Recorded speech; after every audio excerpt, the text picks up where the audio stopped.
Okay, guys, so today we're going to be covering Chapter 12, Hairstyling, from the Milady Standard Cosmetology Textbook, and there are about 11 different objectives in this chapter.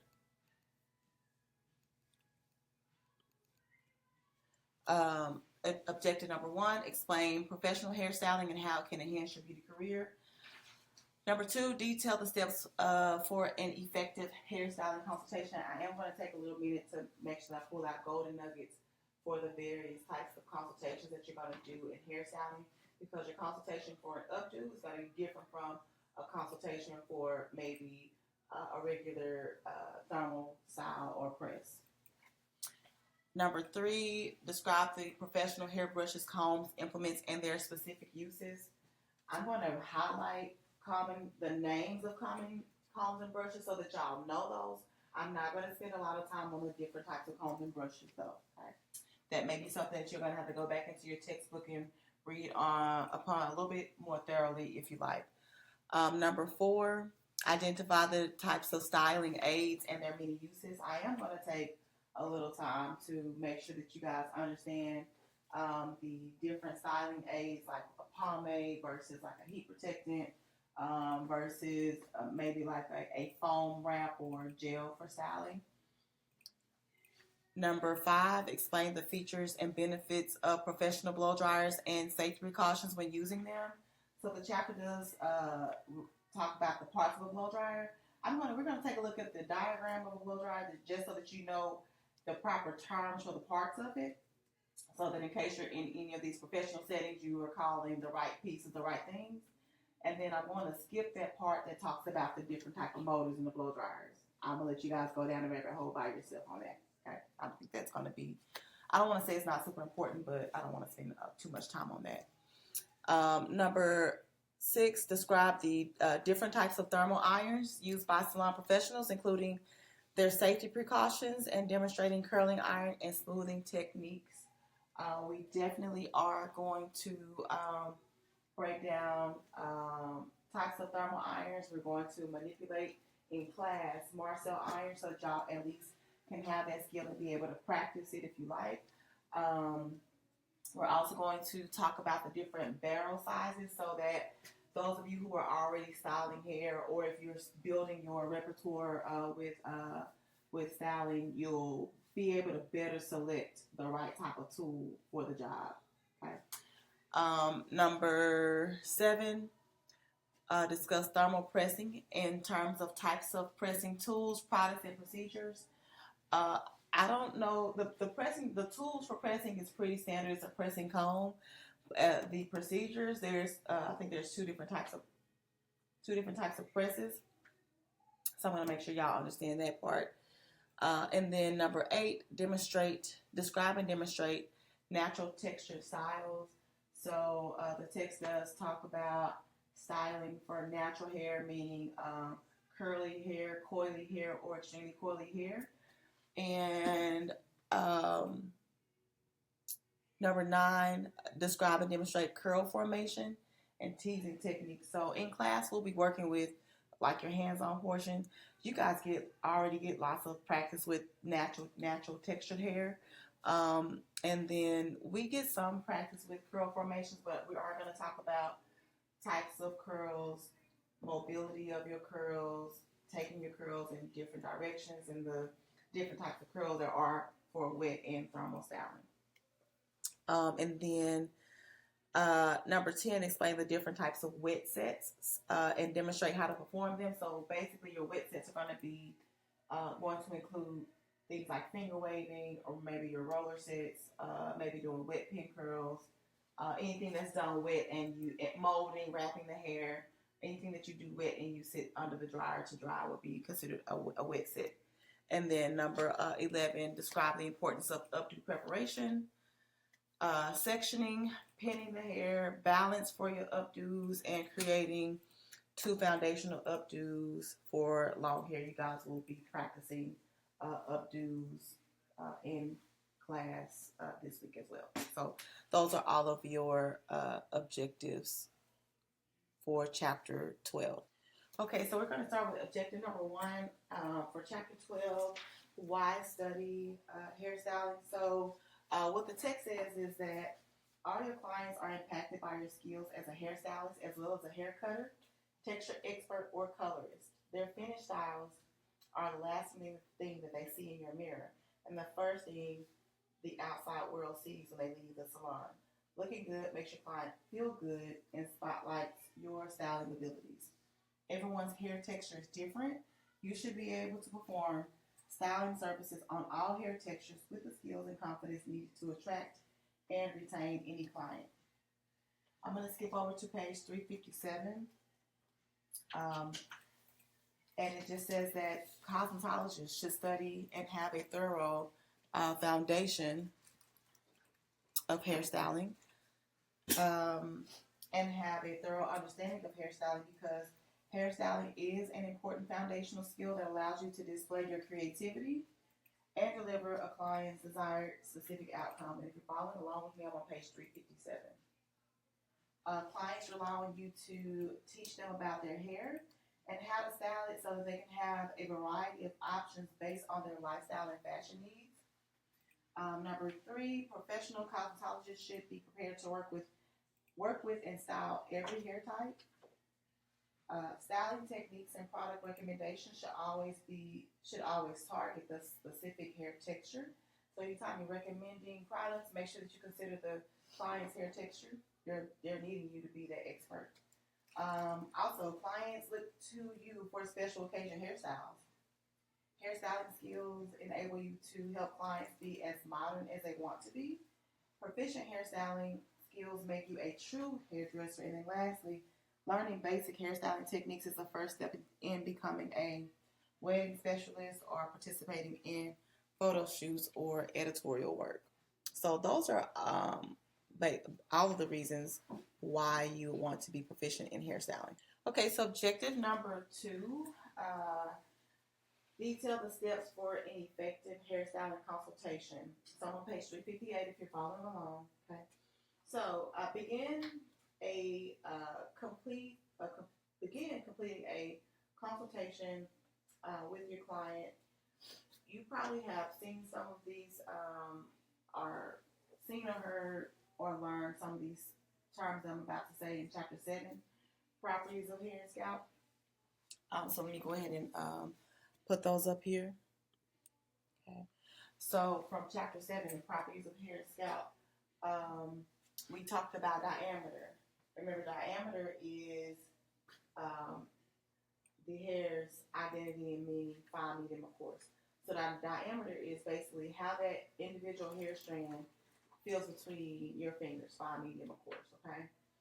Then you have the term feel. So what the text says about feel, ask yourself, this is for the consultation. So we're going to think about diameter, fine, medium, of course. How does it feel?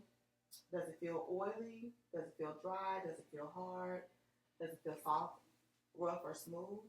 You may want to ask yourself, how does the hair feel? Because not only are you going to be up to styling the hair, but you may also need to offer that client something else based off of how their hair feels.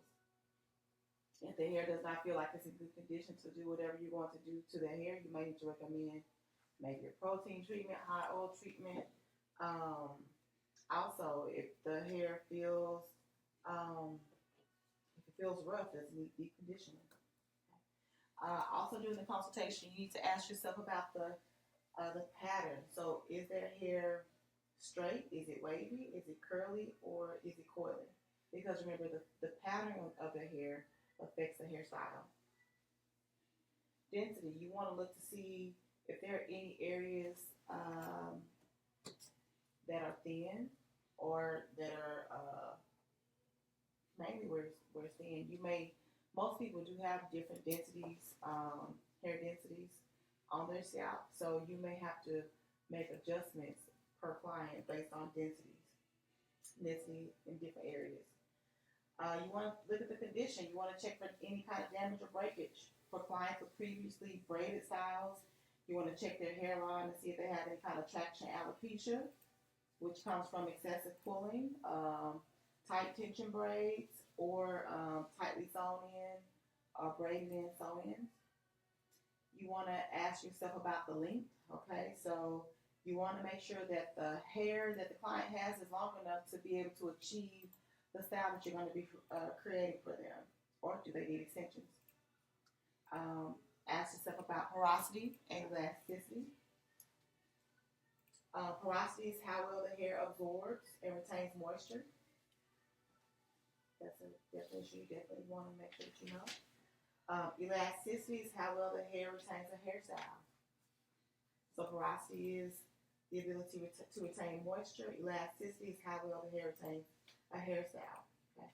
And then lastly, you want to check the scalp health. Okay. Do you need to offer them a scalp treatment, or do you need to refer them to a physician because of a potential scalp condition or disorder? Okay, so just make sure that the condition of the client's scalp is healthy and properly cared for. Okay, so in addition to the scalp health, again, look for areas or look for conditions such as alopecia. Do they have seborrheic dermatitis or seborrhea? Do they have eczema? And or do they have psoriasis? So those are some things, key things that you want to consider during that consultation. During that consultation, you also want to consider your principles of hair design.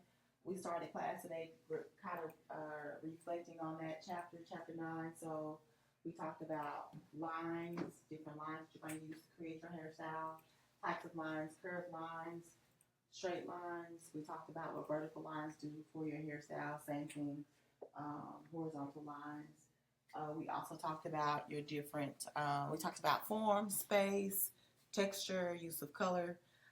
So I'm going to keep moving forward past that. And then, natural hairstyling consultation. So for clients seeking natural hairstyles, in addition to your standard consultation questions, ask about their daily, weekly hair care maintenance routine, their curly or coily styling regimen, and haircut and style determination. So this will help you to determine which looks are best suited for and maintained by the client, such as curly or coily, because they may do a wash and go style. Okay? You may want to consider braids. Do braids work for them better? Protective styles, are they going to be a lock person?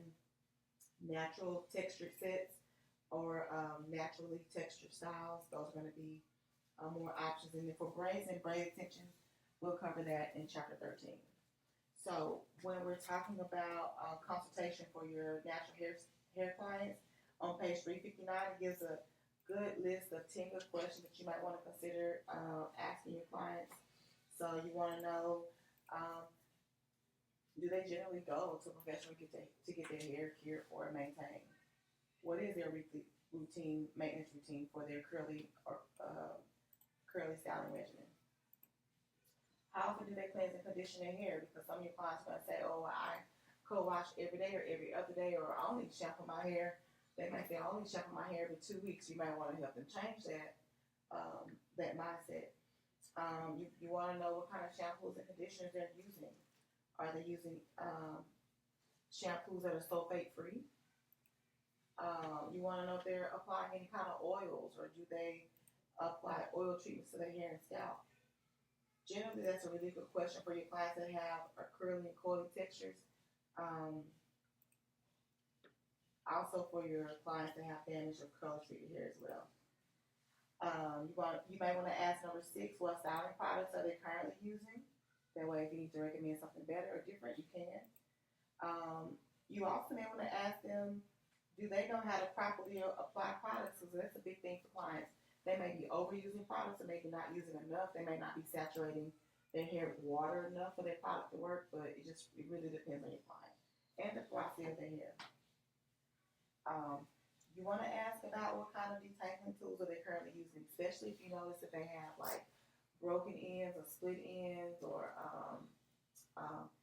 variating hair lengths. They could be using the wrong tool to detangle the hair, and they could be tearing their hair out. So there may be an opportunity for you to promote healthy hair care for them.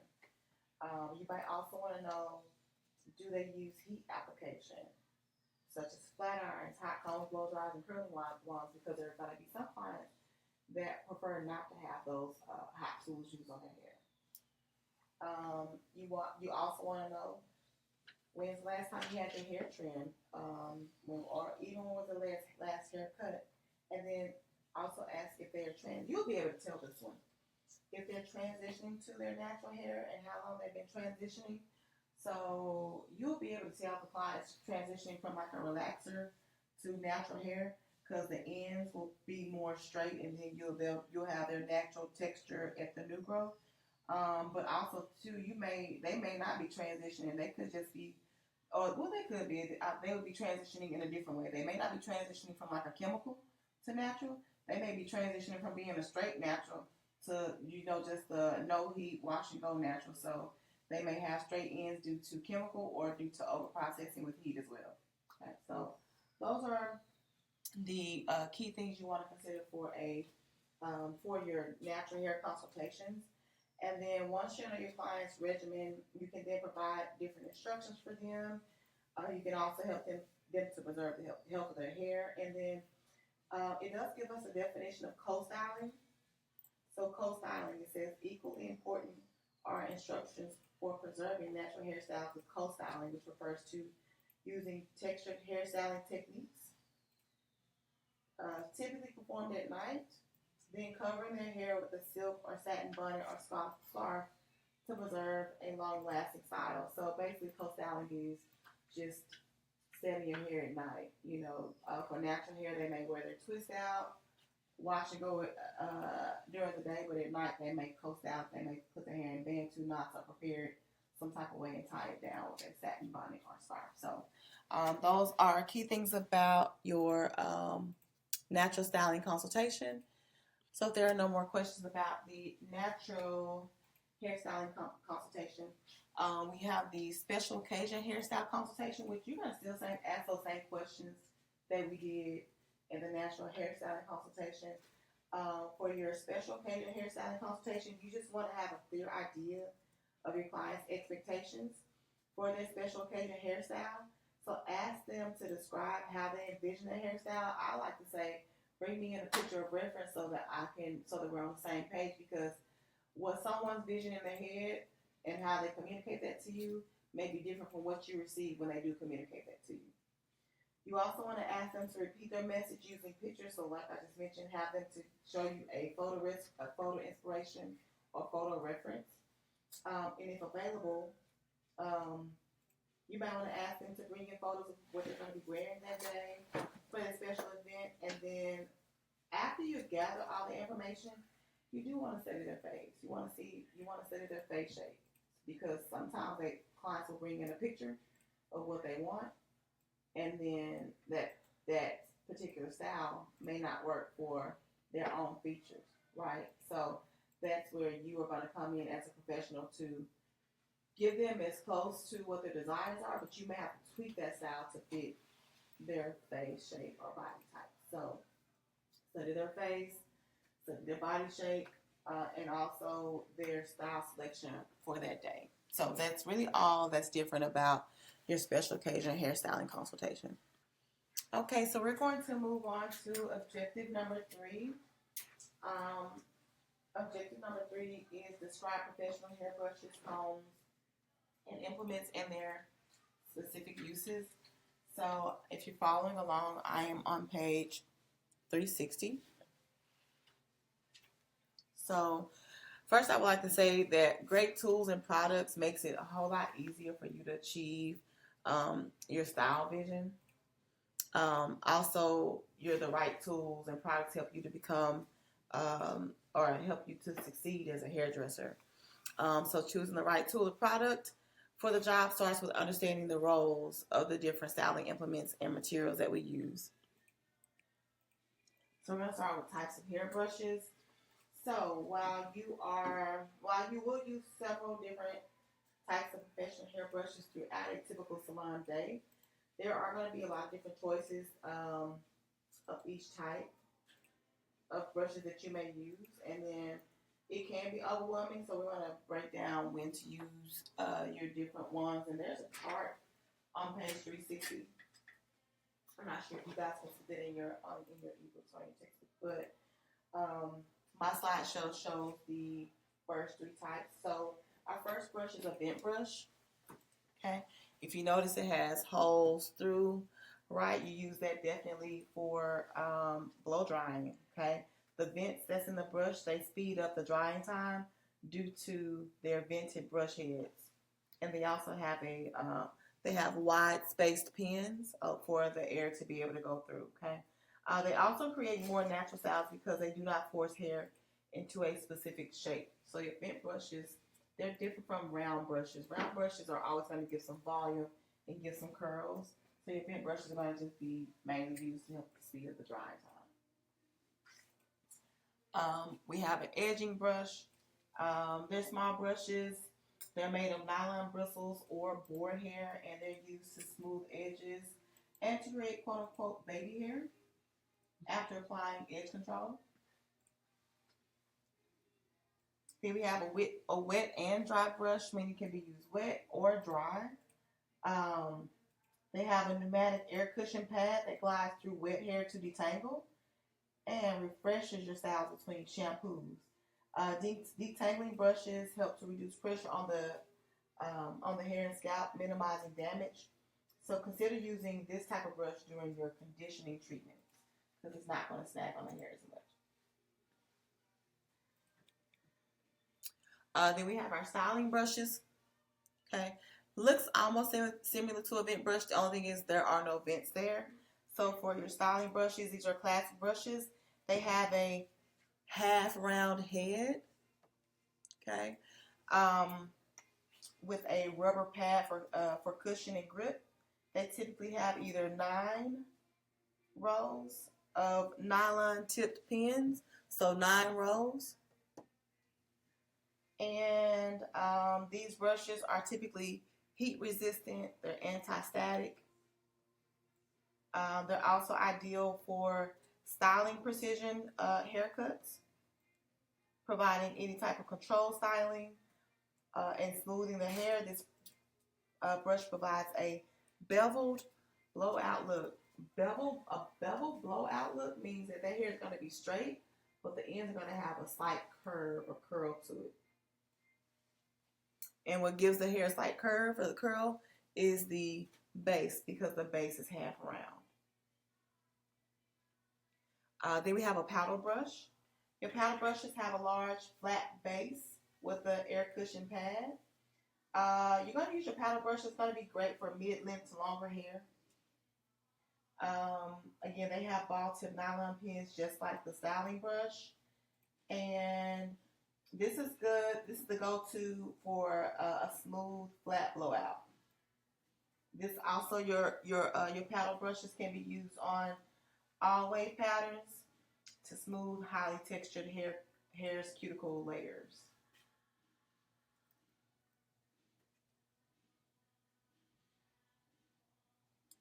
And then you have the oval grooming brush. It's a grooming brush. Okay. The oval grooming brush is typically oval shaped. It's mixed with board bristles and nylon pins, so it's a mix of the two. I actually like a nice grooming brush. I got one recently, and I was like, yes, I can't wait to get my next sew in. So that type of brush, they're suited for fine to medium textured hair. They do achieve a smooth, flat style on highly textured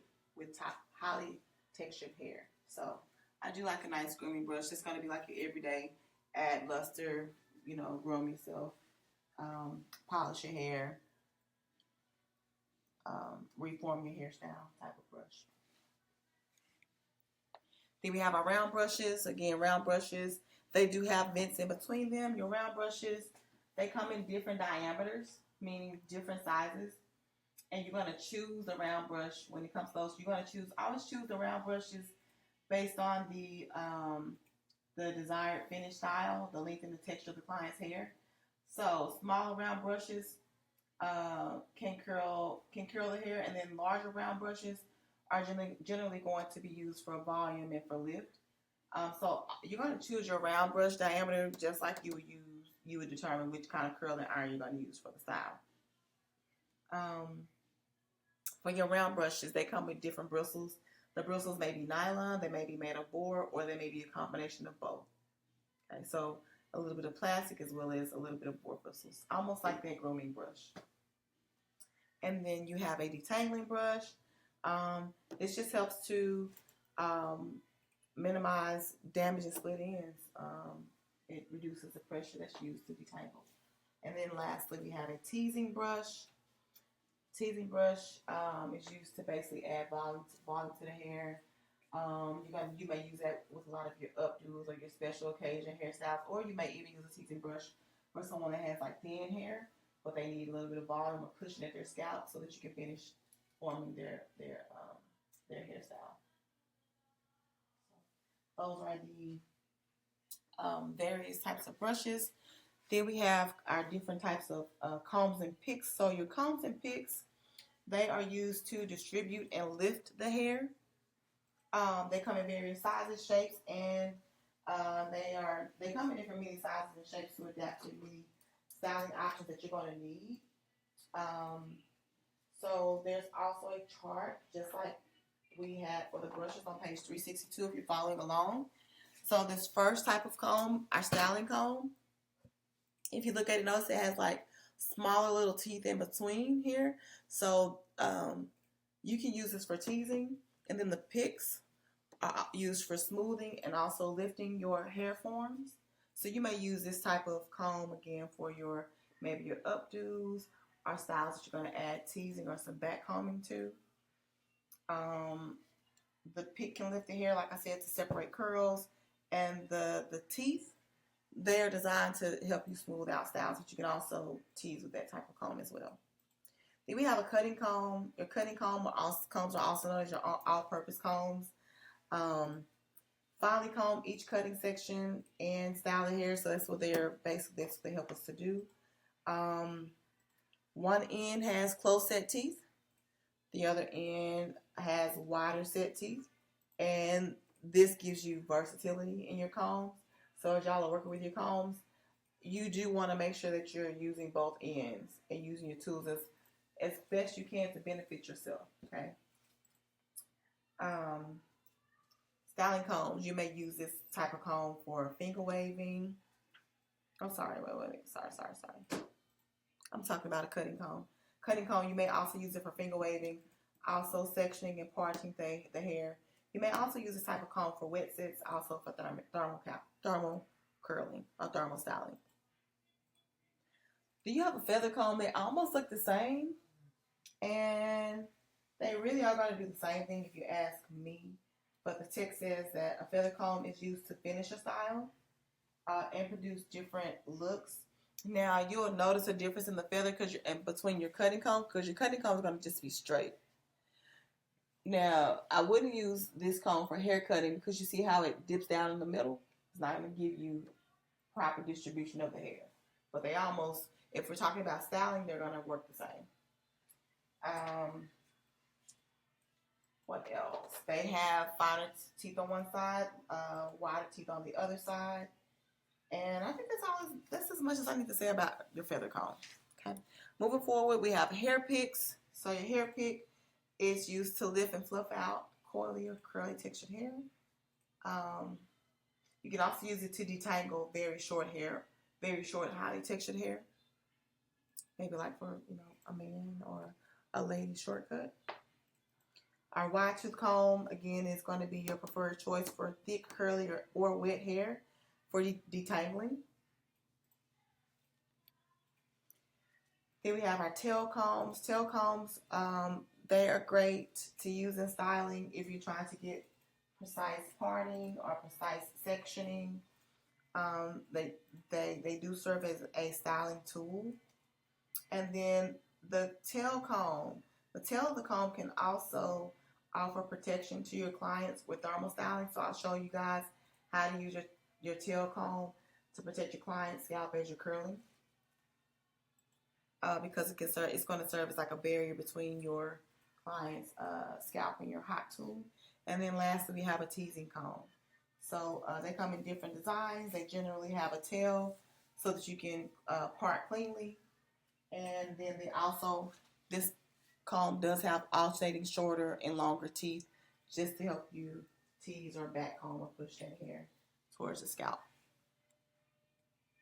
Then we have our various clamps and clips. Okay. Your clamps and clips are part of a broad variety or category of implements. Sometimes people refer to these as your sun dries, things that you need, your staples. So they include hairpins, bobby pins, clamps, clips, neck strips, perm papers, and many other things. So we're going to just discuss our clamps and clips in this section. So your clips, I like to call these on the far left. I think both of these, the clips and duckbill clips, I refer to both of these as duckbills. The one to the right is still a duckbill. It's just, an enhanced version, so they call those a crop clamp. So on the left, the clips. These are great for short hair or thin hair strands. So these may be like a texture thing. If a person has thicker, curlier hair, these regular clips may not be the type of clip. They have longer hair or thicker hair, you might use something like your crop clamps. Your duckbills, these are used to secure longer hair, not to knot it, but just kind of fold it over itself and clip it. Okay. And then, like I said, your crop clamps and your butterfly clamps, those are going to secure heavy or thick sections of hair. So use your clips how they, work best for you. Those are just some general recommendations for your clips. Okay, so we have our next objective, which is objective number 4. Identify the different types of styling aids and their many uses. So, with so many different styling products on the market, you guys do have to carefully select and carefully consider what options are going to work best for your clients. First, you want to ask yourself, how long does the style need to hold?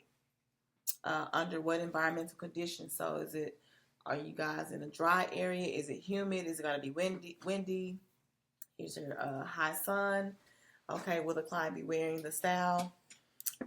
You also must consider the hair type, fine, medium, coarse, straight, curly, coily when deciding on a product.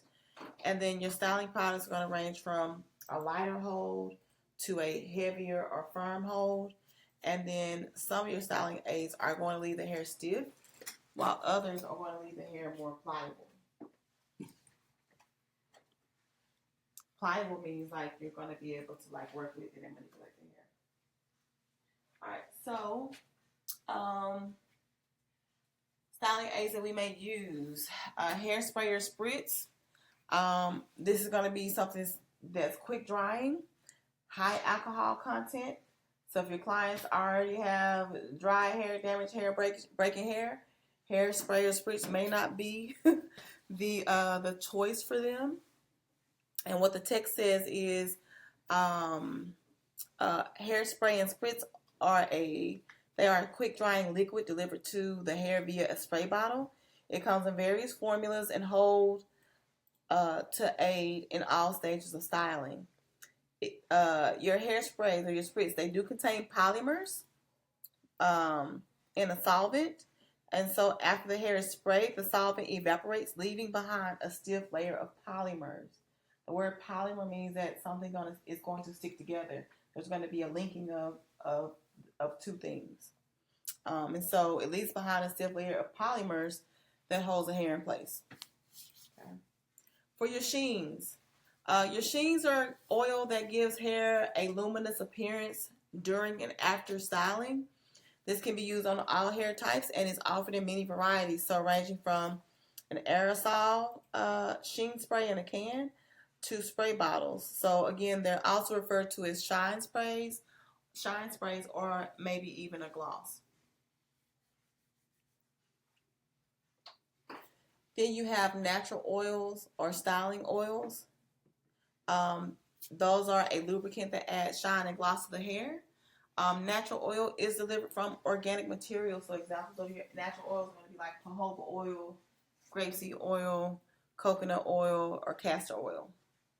Which one would fall under serum? Like when you put the... We're not yet. Oh, okay. If you're looking for serums, it's going to be on the next page on your chart. Styling creams. So your styling creams are going to be, where is it? They are going to typically offer a low to medium hold with natural looking shine and minimal frizz.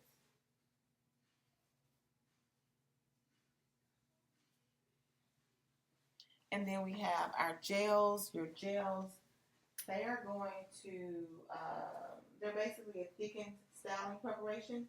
Usually they are going to come in a tube, a bottle, or a large container. Your gels are usually going to create a strong hold. Then we have our foams and mousses. Your foams and mousses, they are going to, foam is also called a mousse, or mousse is also called foam. And they're just like a light, airy, whipped styling product that resembles shaving cream or shaving foam, and builds to a moderate body and volume into the hair. So if you want a little bit of volume or a little bit of body in the hair, your mousses or your foams are going to work well. If they can help to define your curls, they can also add shine, depending on how they are formulated. They can add control and shine. And they can also create smooth, sleek finishes on textured hair. Setting lotion will also fall under your, can fall up under your foams and mousses. Same thing as setting foams. Sometimes we can use those to set our hair. Your setting lotion is a concentrated liquid. If you ever use setting lotion out of the straight from the bottle, like that, we still use Lava Body, which is a brand. It comes in like, it looks purple and comes in like a clear bottle. If it's concentrate, you do need to be mindful to add water to dilute it. And obviously, the more water you add, the weaker the solution is going to be. And if you decide not to dilute your setting lotions, they're just going to make the hair really firm and really molded. So do consider that.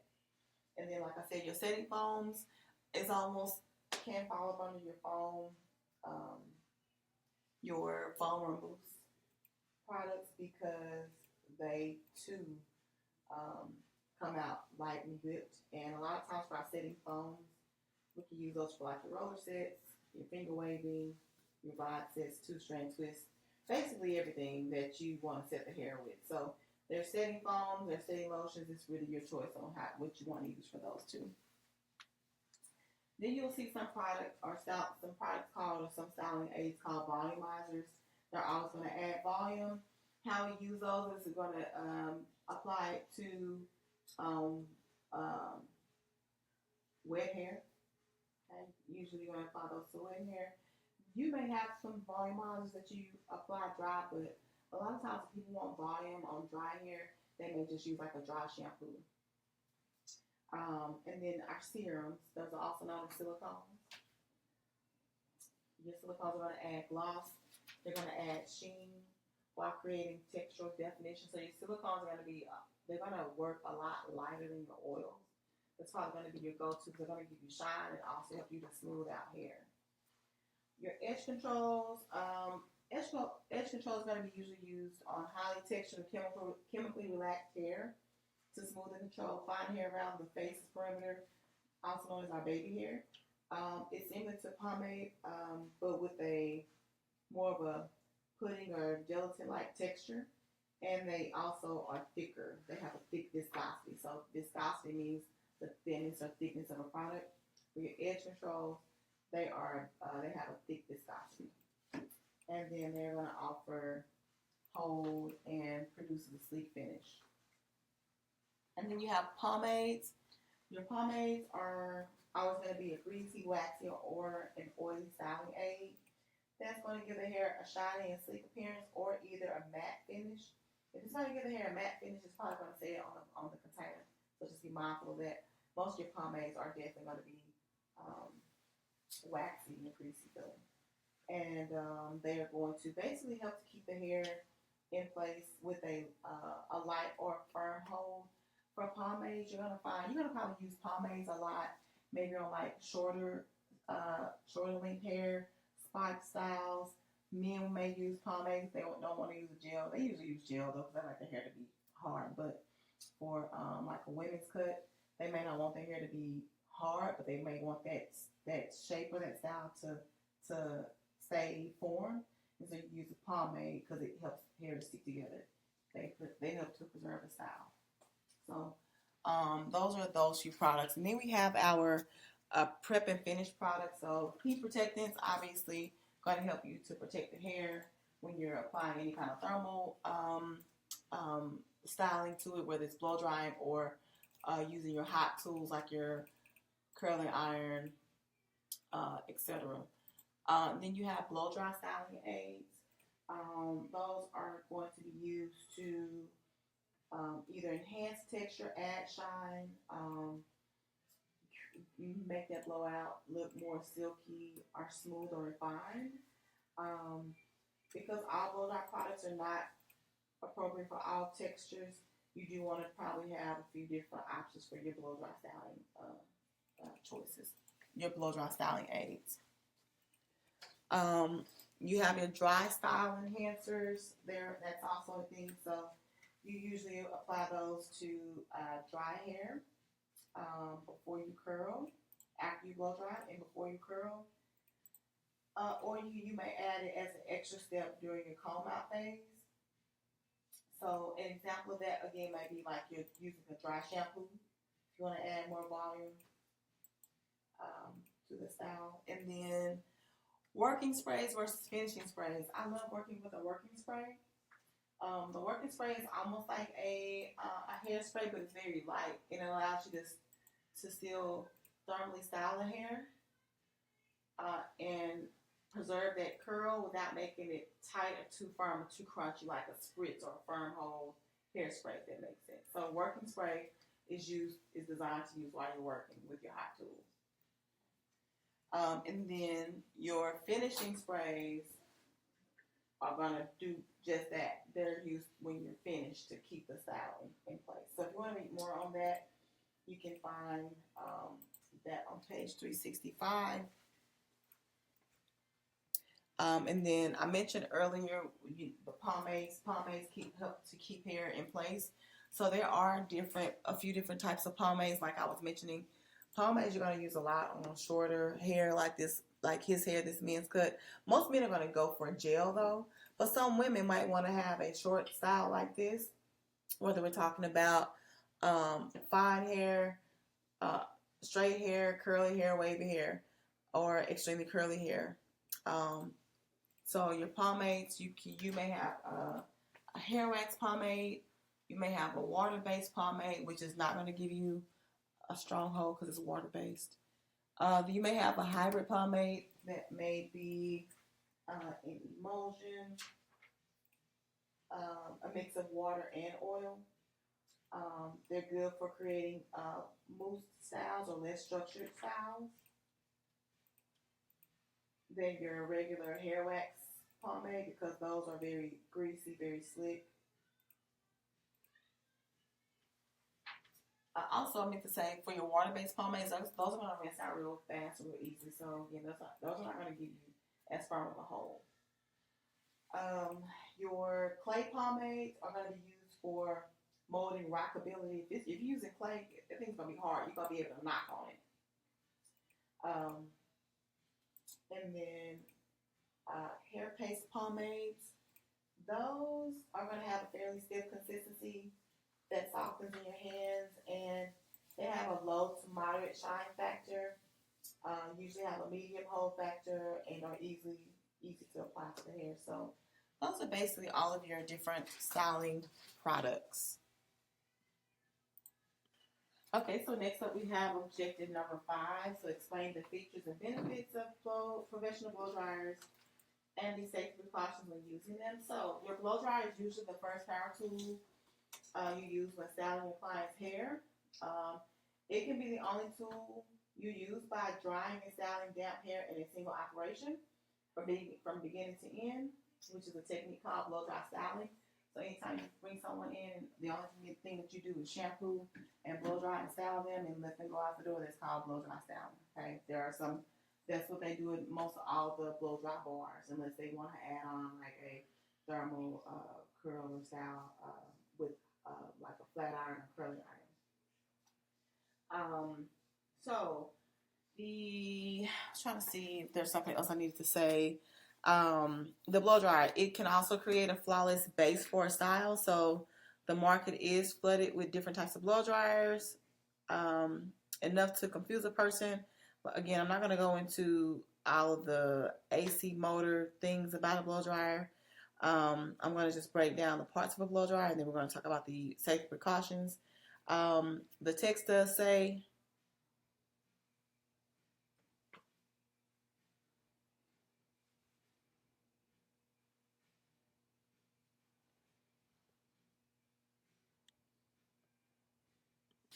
all right, so the text does say that a hooded dryer, so the ones that we sit our clients under, the hooded dryers does provide direct heat. So it's different times when we use a blow dryer versus a hooded dryer. You're going to be using your hooded dryer. I think this is obvious. You're going to be using your hooded dryers for your set styles. You're going to be using it for your roller sets, your finger waves, etc. And again, your blow dryer is going to be used mainly on like your quicker styles. You can also use blow dryers to diffuse the hair. So diffuse the hair, if y'all have ever, y'all should have a diffuser in your kit with your blow dryer, but your diffuser is an attachment that you put in your blow dryer to still dry the hair, but it doesn't disrupt the curl pattern or the finger coils that you place into the hair. So let me go over to the next slide. So your blow dryer does have a barrel. Your barrel may be different lengths, maybe different thicknesses. Most blow dryers come with a heat selector switch on cool, low heat, higher heat. A lot of them will also have a cool shot button if you just want a shot of cool air for a second. Then you have your handle, your power supply. You hang up this little ring there is just for you to hang your blow dryer on something if you want to hang it on something. Your blow dryers usually are going to come with different air concentrators. They may be more narrow. Some of them may even be wider. And then, like I was mentioning, some of your blow dryers will come with a diffuser that's going to be used for keeping the hair in its natural state. Or you may also use mainly for curly hair, curly or wavy hair is what you're going to be using that for. So that's as much as I want to say about the parts of a blow dryer. I only need to break it down to a science. For your blow dryer safety guidelines, like I said, I did skip the different types of what are they called? AC motors, EC motors, and things like that, and DC motors. I just want to go over the blow dryer guidelines and safety. So to ensure that your client safety, proper techniques must be practiced when performing blow dry services. So a few things to consider is know that hair is always going to stretch when it's wet. So you want to partially towel dry the hair before blow drying to prevent overstretching and damaging the hair. So what I like to do, or like what I like to call it, is whenever you're going to blow dry your hair, you do want to towel dry the hair. But if you're going to be doing a blow dry style, meaning you're going to blow dry and style that hair in one operation, like they do at blow dry bars, you want to do a quick dry first to get about 50 to 60% of the water out of the hair, and then you can go back through and start your round brushing or your blow dry styling. Okay. So always towel dry the hair, and then again, you can do a quick dry if you're going to be doing blow dry styling. You want to make sure that you move the blow dryer in a back and forth constant motion, and also the goal is not to blow dry direct the hair towards the scalp. especially if you're using hot heat, because that's obviously going to burn. So just be mindful of not keeping it in one particular spot, except for when you're using the cool shot button. That's a little bit different. You can direct the blow dryer to the scalp and keep it in one place if you're using the cool shot, because it's not going to burn the scalp. When you are blow drying, you want to make sure that you are directing the air away from the scalp. And again, always keeping it moving. So it also says that when you direct the hair away from the scalp, you're helping to close the cuticles, okay, as you blow dry. So you want to basically direct the air from the scalp down towards the ends. If you don't, then it's going to create like a rougher cuticle and a rougher area. If you want your styles to look sleek and smooth, be mindful of the direction of air. Also, when you're working with damaged or chemically treated hair, you may want to reduce the air speed. You may not need to have the setting on so high. It just depends on the texture and maybe the damage. You also may not need to use a high temperature. So again, just be mindful of the temperature and the airspeed when it comes to the different hair types. And then avoid tension by combing the hair with your fingers instead of a brush. So you may have to just use your hands and your fingers. Your fingers are really your first tool that you have to style hair. So instead of using a brush, sometimes you may have to just finger comb or finger brush the hair for your blow dryer. So those are the main safety tips. To get your smoother styles, you do have to sometimes use tension with the hair. I'll say when you're blow drying extremely curly hair, they do have picks that you can put on the ends of your blow dryers. Just always start from the ends and work your way towards the scalp if the hair is really, really curly or really, really textured, so that you're not putting so much tension on the hair. But if you're trying to get, again, like a smoother style, then you may have to apply tension and pull the hair out from the scalp as you're drying the hair for your straighter, smoother styles. That's more about tension. So the text also says to maintain the integrity of a natural curl and to discourage frizzing, use your diffuser attachment without tension, obviously. I don't honestly think that I can't even say that. There are going to be some people who may want to wear a wash and go, and you can put your styling products on their hair and you can diffuse it. But I don't really know how many people are really using a diffuser with their wash and go. It's a thing, but I don't know if it's a big thing. That could be something that you want to do for your own hair or for your clients. And just be mindful of not putting too much tension. If you notice that the hair is finer, more fragile, then obviously less tension. And then if their hair is damaged or super fragile, blow drying may not be the option. You might need to sit them under the regular hooded dryer. All right, so I'm going to keep moving forward.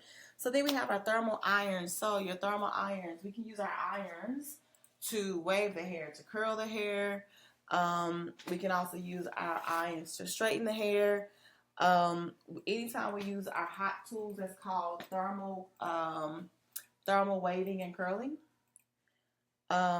We also may call that Marcel waving. There are 4 basic types of thermal irons. So you have your clamp irons, like your regular spring iron that you use with your thumb. You open the clamp, you release it, and you curl the hair around. You got your regular clamp irons.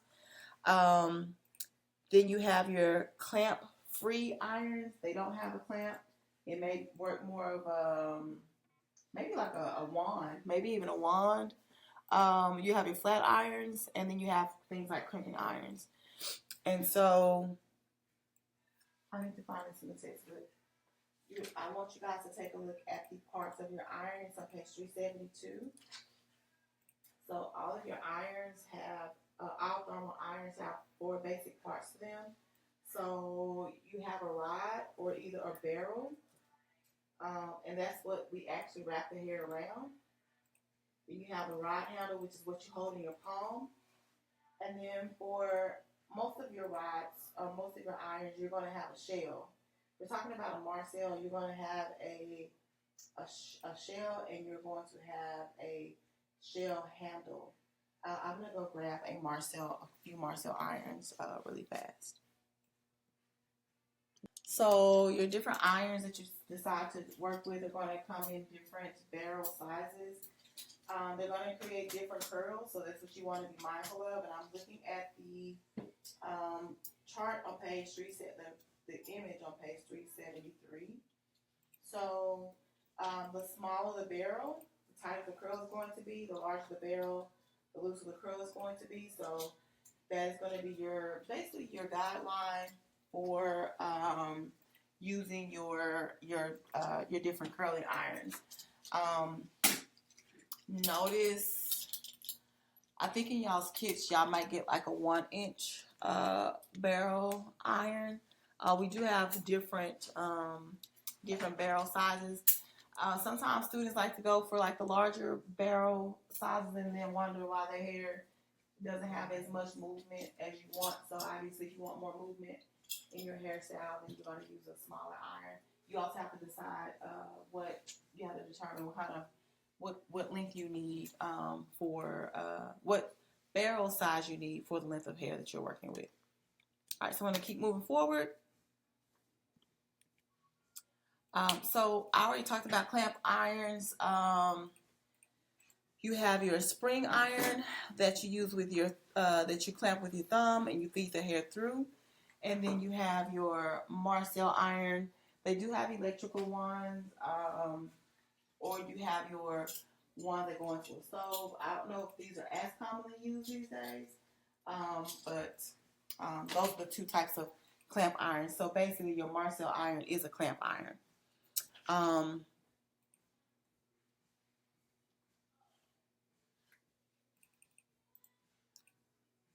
My computer's doing something strange. Okay. So that's your clamp iron. Again, these are the parts of your Marcel iron that I've broken down. You have your shell, which is the movable part, your rod, which is a fixed part. You have a shell handle and a rod handle. The only time you're going to have this swivel if you're using an electrical iron. What you guys have in your hands are your conventional Marcel irons. So again, they usually come with like a holder. It comes with a stove, and then you have your different iron types. Now I will say that these are not all created equal. These used to be like a big investment of a hairstylist startup, but again, they're not all made from like the same quality of metal. Some of them are made very cheaply, and they just don't do the hair like you need it to do. So, but again, we're in kind of modern times. It's 2025. Every now and then we'll have someone call to ask if we use Marcel irons. I'm not sure why, but I don't think clients are really calling to ask if you are using Marcel irons or not. I think it's just a skill that you need to have as a hairstylist. Clamp-free irons, we call those our ones. They usually are sold with a heat-resistant glove. Your choice if you want to use one or not. If you don't use a heat-resistant glove, then you're more than likely probably going to burn yourself. Okay. Flat irons, they come in different with different plates. The plates may be ceramic, maybe titanium. And then the main thing a big thing about flat ironing the hair straight and getting it as straight as possible is chasing the comb with a flat iron.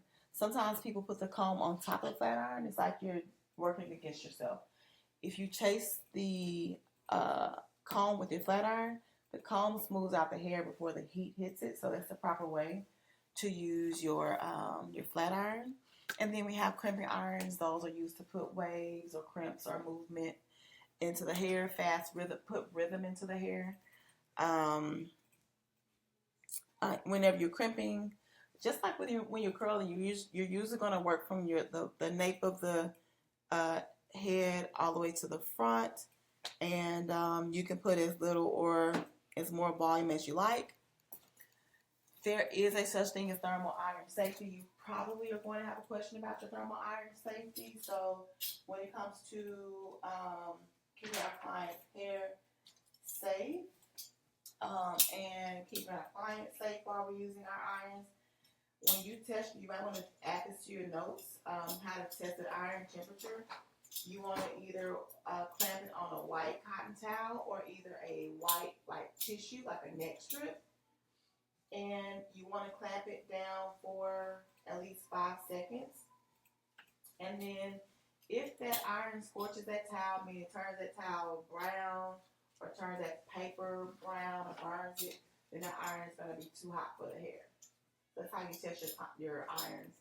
Hold it down for 5 seconds.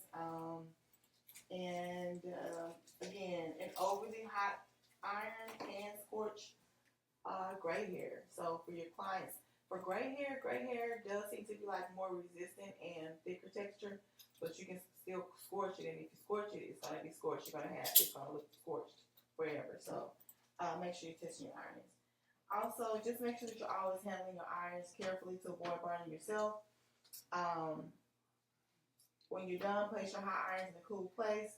Don't leave them where someone might accidentally come into contact with them while they're hot. And then also to prevent burning your hands and fingers, again, don't place your hand too close to the stove if you're going to be using the conventional Marcel irons. And then, anytime you're curling your client's hair with your irons, you should always be using your comb in your non-dominant hand to protect the scalp. So I'll demonstrate how to protect your client's scalp because we don't want to burn our clients up. What else? Don't use metal combs with your hot tools. Because if you use metal on metal, what's going to do? It's going to heat the other metal up. It's going to make the metal hot, right? Which may burn your client. So no metal combs with your hot tools. And that's mainly it. I'm going to go over to the next slide.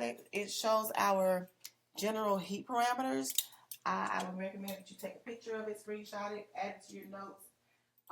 So for your clients that have fragile hair, they may have fragile hair because it's damaged, could be chemically damaged, heat damaged, damage from color, bleached or lightened hair. You want to use lower heat, about 250 degrees Celsius. 250 degrees Fahrenheit, 121 degrees Celsius. For your clients that have finer hair doesn't need high heat. They only need about 300 degrees. Okay. So I always recommend start lower and then go a little bit higher if you need to. For medium texture hair, most of your clients' hair, most people with normal hair, their hair is going to respond well at 350 degrees. If they have coarse hair, 375 degrees. And then if they have coarse and coily hair, meaning natural hair, coily hair, tightly coiled hair, 400 degrees is going to be the go-to. Now, be mindful that you still need to consider the pattern. Consider the pattern. Sometimes people will see that a person has coily hair or semi-curly hair and they use the highest heat, but if they have coily but fine hair, then you're going to use a lower heat setting. So just don't get willy-nilly with your heat settings. How you clean your thermal irons. The text says if it's heated, allow it to cool to room temperature and you can use a cleaner. But if I'm being very honest, it's easier to clean your irons when they're warm, when they're hot on a towel. And a lot of times, if you just put if you lubricate them, you put a little bit of oil on them or grease, and clean your irons like that. Always spray hers with some Sheen and she wiped it clean. Mm-hmm. Okay, so then we have thermal pressing.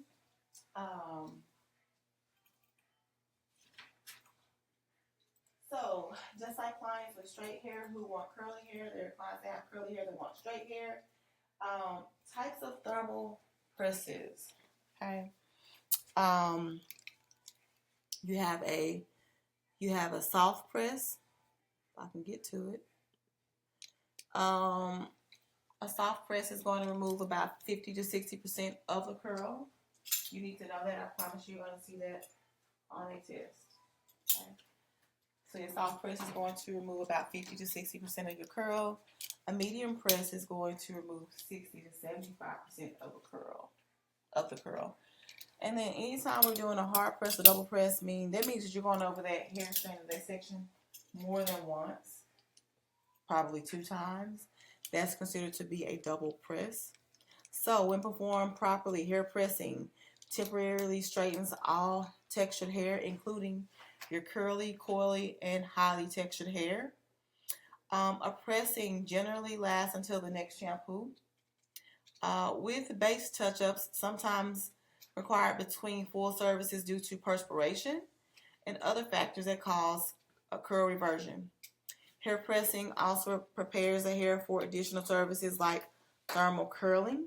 So if you're going to take someone that has highly textured hair, extremely textured hair, and you want to curl their hair with curling irons, you got to press it out first.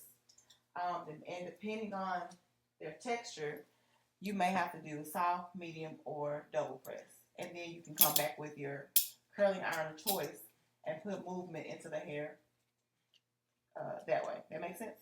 Hope so. Okay. So for soft presses, again, so it removes about 50 to 60% of the curl. And it's accomplished by applying the pressing comb once on each side of the hair. So we're talking about pressing combs now. Okay. For coarse hair and for medium textured hair, you just want to adjust the size of your subsections that you're pressing. The coarser the hair, the smaller sections you're going to need to take because the hair is coarser, right? The finer the hair, the larger sections you can take to press the hair out. For your medium presses, again, you can achieve that by pressing once on each side, but with a medium press, you're going to put a little bit more tension. You're probably going to pull the hair a little bit more, and when you comb it with a pressing comb on each side, you're going to put a little bit more tension. And then for your hard press, we're going to go twice on each side, so basically 4 times, right? Because you're doing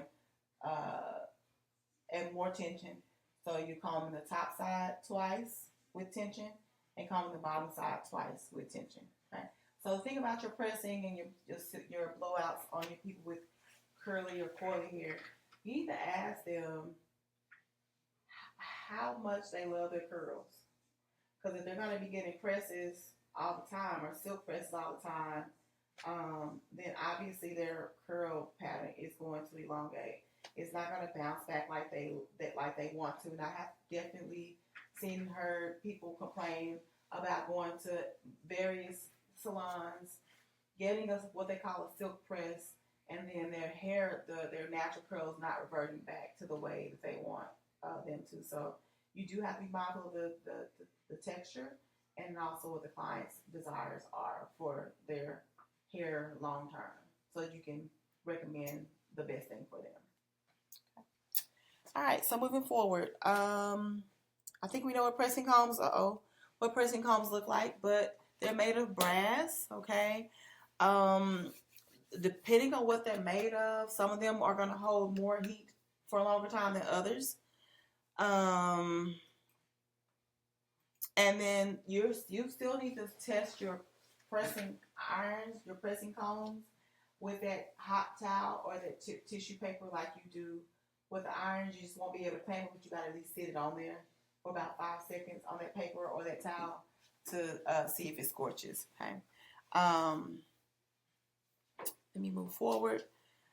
As far as care and maintenance of your pressing combs, so it does say that we need to temper our pressing combs. So what that means is reduce any residue that may be on your pressing comb. So before you use them, you may need to temper it by putting some oil on it and removing any buildup before you actually go and use it on your clients. Okay. Other care and maintenance, allowed to cool off. And then make sure that when you're done, just remove any excess product that may be on your pressing combs. Also, it says that for your pressing combs, you can also put your pressing comb, the metal portion of it, inside of a baking soda solution, and then also degump your pressing combs. If that works for your pressing combs, it's gonna work for your Marcel irons too. I don't think we've ever cleaned. I have my straightening on from my great grandmother, Mm-hmm. and I don't think we've ever cleaned like besides wiping. Okay, so pressing oils or cream. So when you're pressing, you probably are going to use some type of styling aid. It may be a pressing oil or a pressing cream. They both are going to prepare the hair for a pressing treatment. So you want to put this on your oils or your creams on first. And what they're going to do is they're going to make the hair softer. It's going to prepare and condition the hair for pressing. It's also going to act as a protectant. It's going to help prevent the hair from scorching or burning when you press. They also help to prevent breakage when you're pressing. And they are going to add sheen to pressed hair and also help the hair stay pressed longer. So it's going to help to maintain that press. The main thing you need to decide if you're going to use an oil or a cream. Oil is going to, I feel like an oil is not, they both are going to be heavier. Your creams may be a little bit lighter, but you won't be able to really determine that until you actually get that cream and feel it between your fingers. So just be mindful of their hair textures, a fine, medium, of course. And then you want to select the styling aid that's going to best suit that particular client's hair. And then there's also a few cautions with pressing. So under no circumstances should we be pressing hair if we notice any kind of abrasions to the scalp or contagious conditions to the scalp. Injuries that are immediate result of hair pressing, including burned hair that breaks off or burned scalp that causes a temporary or permanent hair loss, or burns in the client's ears that form scars, should be taken seriously. You just want to do all the things you can not to burn your clients and not to injure them. And injuries that are not immediately evident but can cause physical damage later includes like skin rashes or an allergy to like the pressing oils or even hair breakage and shortening due to frequent hair pressing. So keep those in mind. And most of your tip burns, if you have it, it's gonna happen. It might happen. You might burn someone. You should be okay. They should not have to go seek medical attention, but if you burn them, especially like on their skin or on their face, it's gonna be there. On their ears, it's gonna be there. So you want to make sure that you're taking very good care and consideration when using your hot tool. Even if you're not using one that's super hot, like a pressing comb or your Marcel. So anytime like you're working around your client's ears, have them hold their ear. You don't just sit there and struggle. You incorporate them into the job at that point. Have them tilt their hold their ear, tilt their head to left or right, whatever you need them to do. Okay, and then also while you're working with your irons, you are going to either be using your comb or your fingers to help protect from burning them while you're using your hot tools in those sensitive areas as well. Moving. All right. What is next? So, pressing procedures. I'm not gonna break down the pressing procedures. We'll go over that in class. But there is a pressing procedure in your textbook. Procedure. There's thermal pressing and setting steps you can find on page 382. I'll let you guys go down that rabbit hole. Okay. Other special considerations for pressing. Pressing for fine hair. You're gonna follow the same procedure as normal hair. It's just that you're gonna avoid high heat with fine hair. When you're pressing short or fine hair, you want to just take extra care around the hairline, because those are common areas that we sometimes burn people. And also the hair is more fragile, so also you might get some breakage.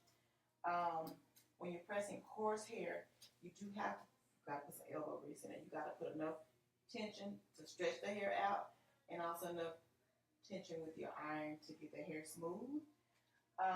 Anytime you're pressing lightened, like they bleach their hair, or tinted hair, they color their hair. It says that pressing that type of hair is not recommended. So you still may have clients that have naturally curly or coily hair, and they may have bleached their hair, and they may want to get a press. They might want to get a silk press or whatnot. The text tells us not to do it. You just need to be mindful of using less heat. And they may be a client who definitely needs the conditioners, proteins, as well as protective styling aids for them. But be careful with their hair because it's already weak from the bleach or the hair color.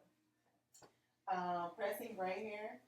Again, gray hair tends to be more resistant, so sometimes it's harder to straighten gray hair. So for good results on your gray hair, you want to use a moderately heated comb with light pressure, and just avoid excessive heat because although gray hair needs to be stretched out and needs a little more tension and more heat, you don't want to scorch it. So those are the special considerations for pressing. And again, there are 7 steps to pressing. You can find that on page 382. As I skim over those 7 steps, again, you're always going to wash and dry the hair, apply a heat protectant, and then lightly apply a pressing oil or cream. So when you're pressing the hair, they need a heat protectant and the pressing oil with the cream. Okay. You're going to work with small sections, section the hair into sections, smaller sections. Use a heated comb to the desired temperature. Make sure that you test the comb before you apply it to the hair. Comb the section with the regular comb first to smooth out the hair, and then you get your pressing comb to go and press. And then when you're pressing, you will have to get as close to the scalp as possible. People may feel like you're burning them because it gets very hot. But you want to get as close to the scalp as possible. And the teeth. Let's talk about the comb. What actually straightens the hair is not the teeth. It's actually the back bar of the pressing comb that straightens the hair. So that's why it's important to take a regular comb to comb the hair out smooth, stretch the hair, and then when you get your pressing comb, it's really the back bar of that pressing comb that does the pressing. The teeth just helps to glide the comb through the hair. Cool beans? That may be a test question. The back bar of the pressing comb is what does the work. Okay. And then, so after that, you're going to just move throughout the hair and throughout the perimeter around the edges using the recommended or reasonable tension in those respective areas. And you're going to finish off the style with your choice of heated thermal styling tool. So you're going to more than likely come back and curl it with some kind of curling iron, wand, or whatever. But again, your pressing is going to be used on your curly, coily, or highly textured hair. Okay. So then the text goes into our natural styling. This is objective number 8. Your natural styling is going to be suitable for your curly and coily textured hair. With the right products and techniques, your clients will have long-lasting styles that they will love.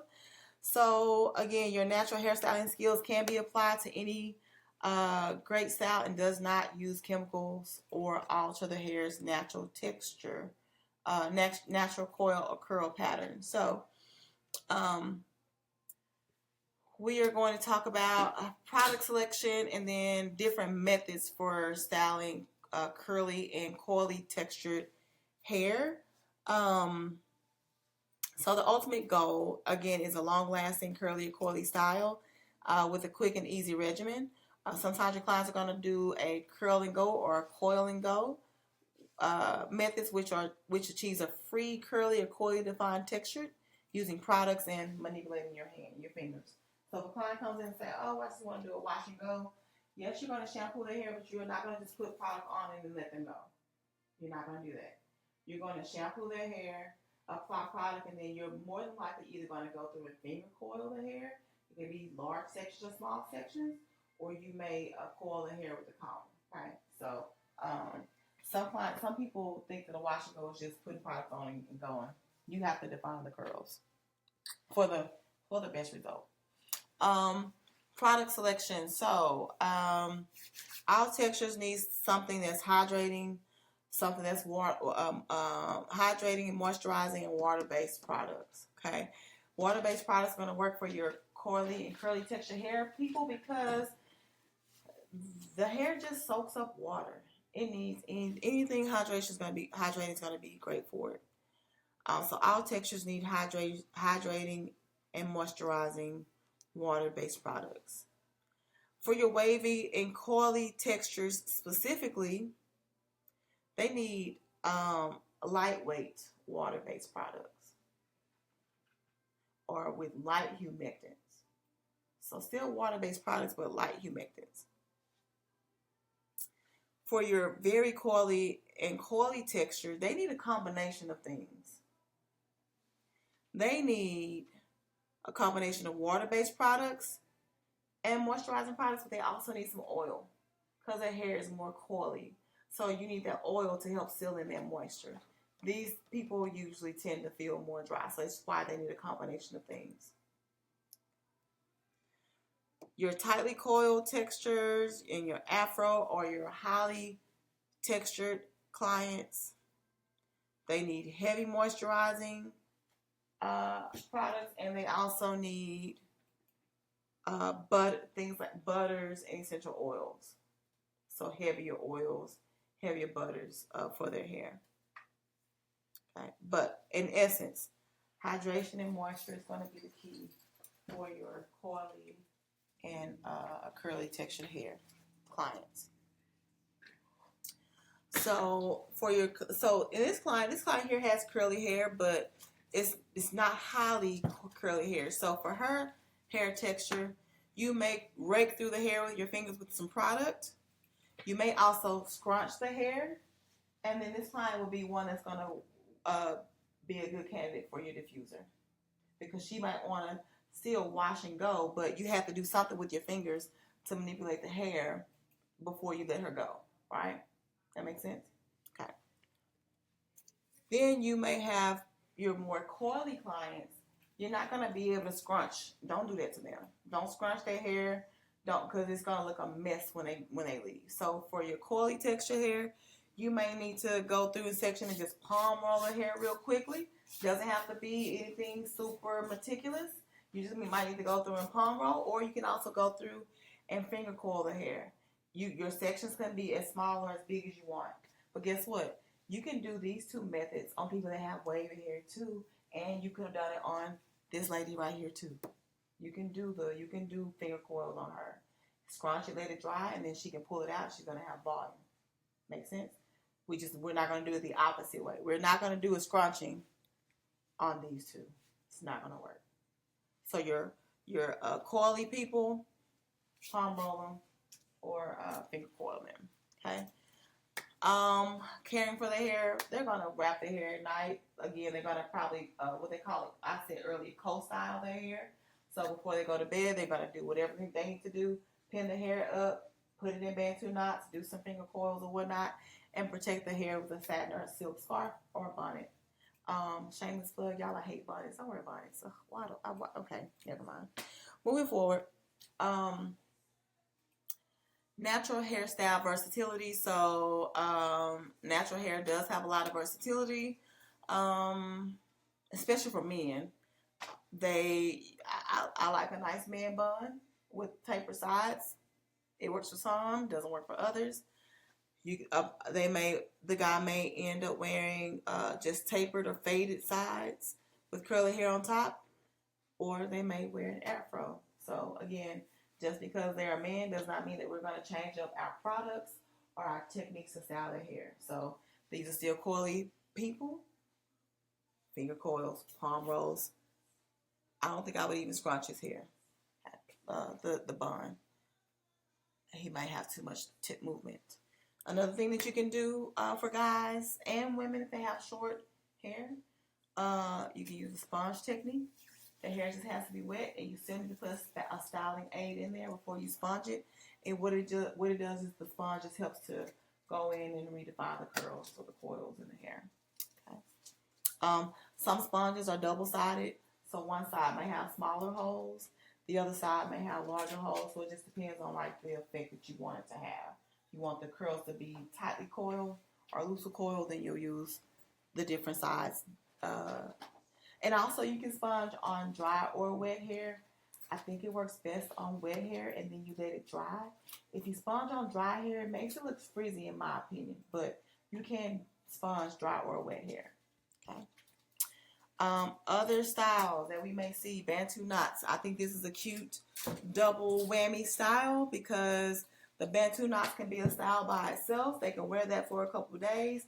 And then when they take the Bantu knots out, it looks like a Bantu knot out style where they have some movement that has been set into the hair. Okay, so Bantu knots are pretty easy to do. You just section the hair into sections.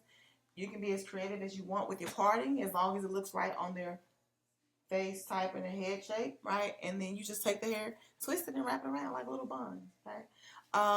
And a lot of times the hair will stick to itself as long as you have enough product. I don't think you have to go in and put a bunch of rubber bands and bobby pins. If you need to, cool, but really the hair should be able to wrap around itself as long as it's set, okay? Some clients may want to do a braid out where they may wear their hair in cornrows or loose plaits for a couple of days and then do a braid out. It will look something like that. I do love a nice spiral set on natural hair. It looks so good and springy, lasts for a long time. This will, if you do a spiral set on your clients, that will be a good example of when they would have to do a co-style at night, right? Because you don't really want them to just go to sleep on their curls, so they may need to put their curls up into a bun, or they may need to, take those curls and put them into small Bantu knots if they want that style to last. A few different options with that. Finger coils. If you do finger coils, they can wear finger coils for a couple of days. The coil out style, they're just going to go through and pick those coils apart. Again, a lot of these natural styles, if a client wears it and wears their hair in a natural style, they may wear the natural style set first, and then they may pick those coils or curls out a couple of days later. Some people may want you to do the same day though, so your choice. I'll let them know that if they want me to pick it out the same day, it's not gonna be as long lasting. You really want the hair to set for like 24 to 48 hours before you start pulling it apart if they want to get the most bang for their buck, because they're paying you to do the style for them. But most people are not. I really don't even know if people. So some people don't know how to do these things, but some people can, right? So the people that can are not going to be coming to you to do these types of styles. They have curly, coily hair and they can do hair. They might come to you for, silk press or blowout or like a specialty style where they're going to get like some braids and twists incorporated or something like that. But a lot of people that have natural hair, they can do it themselves. You can also do twist styles. You can twist it and then do a twist out. Okay. You can do a twist style on dry hair or wet hair. Again, if you do it while it's wet, it's going to set and last longer and not be as frizzy. And then some people are going to be locs. Be lock wearers like locs. I tried it. I'm not a lock girly, but for some people it works. Some people it don't. But I think that they're beautiful.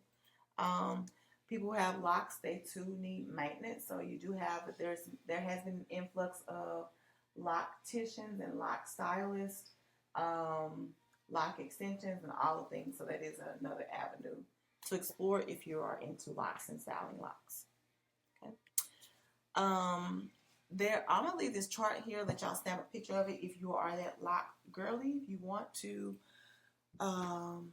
do locks, so locks, they natural locks go through 5 phases. So your phase 1 is like your beginner lock. So the hair is soft, it's coiled into whatever configuration that you want it to be, and then the end is open, meaning the end is like just an open coil.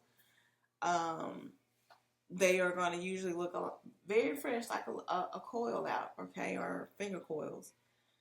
But you can take those finger coils, not take them down, leave them up, and then the next stage they'll get into a pre-lock phase, a pre-lock stage, where the hair starts to like mesh and commingle together. There's a sprouting stage to your locks. That's when they start to bud, or what we call sprout, which you can kind of feel the bulb at the end of each lock, and that will let you know that the hair is locked. Okay. Then from there, it goes into a growing stage where they just continue to grow. They start to form. They start to regain their length. They may start looking a little bit frizzy. And then the maturation stage is when the locks are at the very ends. The ends are locked and fully budded, and they look more dense. They look a lot more dull. They don't reflect as much light, and your clients will notice that their hair is much longer and fully locked. So that's the developmental phases of locks for anyone who's interested in that. And then we have coil and comb techniques. I kind of mentioned those. Well, I didn't mention these for locks. So when your clients, for maintenance, this can be for maintenance also for starting them.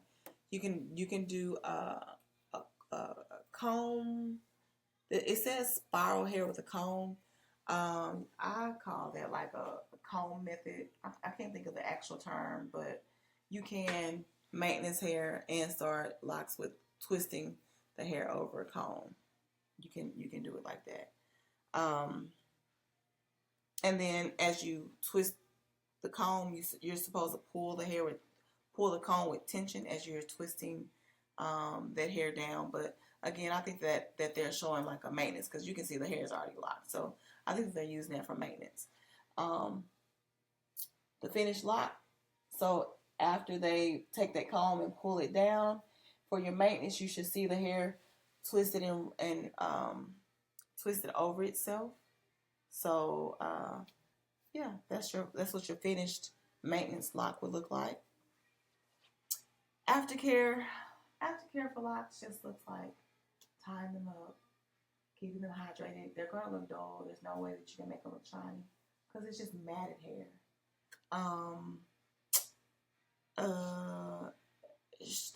People with locks do need to shampoo their hair. They need to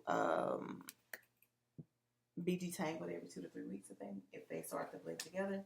But they should be getting lock maintenance at least maybe like every 4 to 6 weeks. If they don't maintain them, they just grow together and creates larger forms. Okay. All right. Moving forward, you can also palm roll locks for maintenance. Okay. Again, more lock maintenance. Again, shampooing, cleansing. Tea tree oil is going to be great for your locks. People that wear locks, they may need more scalp care than hair care, if anything, and they need hydration. Okay, I'm going to take a quick pause